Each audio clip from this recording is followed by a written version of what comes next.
नमस्कार मंडळी, श्रावण चालू झालेला आहे. तर रोज आता व्हेज मध्ये काय बनवायचा हा नेहमी सगळ्यांना आपल्याला प्रश्न पडतो. असं अशी बटाट्याचं सारण भरून कचोरी.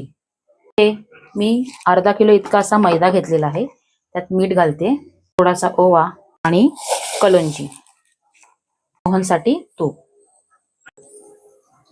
मोहनसाठी टाकलेलं आहे आणि असं आपलं हे बघा असा गठ्ठा झाला पाहिजे. आता आपण यात पाणी घालून पीठ मळून घेऊया. असं मस्त पीठ मळून झालेलं करायला ठेवूया. आपण एक ना सुखा मसाला करणार आहोत. इथे मी 1 चम्मच अशी बडीशेप घेतलेली आहे, 1.5 चमचा असे धणे घेतलेले आहेत आणि 1 चम्मच असा जिरं घेतलेलं आहे. हे आपण चांगलं ड्राय रोस्ट मस्त खमंग भाजून घेणार आहोत. मी पॅन मध्ये तेल घेतलं तापलंय आपलं. आता इथे मगाशी मी जो सुका मसाला दाखवला ना, जो आपण भाजून घेतलेला तो मी भरून घेतलेला, तो सगळा टाकते. अर्धा किलो इतकी बटाटी घेतलेले, त्याला एवढा लागणार आहे हा मसाला. आणि मी 7-8 मिरच्यांचा असा खरडा घेतलाय. मी याच्यामध्ये लाल मसाला टाकणार नाहीये, मस्त अशी व्हाईट भाजी करणार आहे. मिरची देठं घेते भरपूर अशी. छोले मटार भरपूर आवडतात, मटार घालूया. मीठ, तशी दणदणीत वाफ येऊ देतात, झाकण ठेवूया. ते बटाटे स्मॅश करून घेतलेले आहेत, ते आपण घालणार आहोत त्याच्यात. हे आपण मिक्सर चांगलं मिक्स करून घेऊया. हे सारण थंड होऊन द्यायचंय. तर आपण कचोऱ्या करायला घेऊया. अशी एवढी लाटी घेतलेली आहे आणि आता आपण अशी पारी बनवूया. इथे मी आता एवढा गोळा सारण घेतलेलं आहे, ते आपण आता असं प्लेस केलं ह्याच्यात आणि असं वाढवत जाऊया. हे बघा, आणि ही कचोरी आपण आता अशी बंद करूया.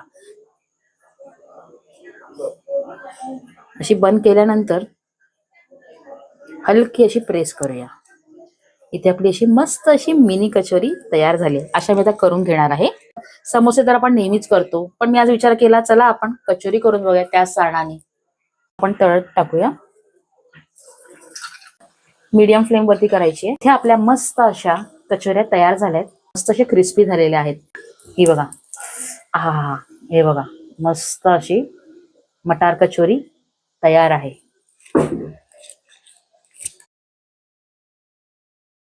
नमस्कार मंडळी, श्रावण चालू झालेला आहे. तर रोज आता व्हेज मध्ये काय बनवायचा हा नेहमी सगळ्यांना आपल्याला प्रश्न पडतो. असं अशी बटाट्याचं सारण भरून कचोरी. हे मी अर्धा किलो इतका असा मैदा घेतलेला आहे. त्यात मीठ घालते, थोडासा ओवा आणि कलोंजी, मोहनसाठी तूप. मोहनसाठी टाकलेलं आहे आणि असं आपलं हे बघा असा गठ्ठा झाला पाहिजे. आता आपण यात पाणी घालून पीठ मळून घेऊया. असं मस्त पीठ मळून झालेलं करायला ठेवूया. आपण एक ना सुखा मसाला करणार आहोत.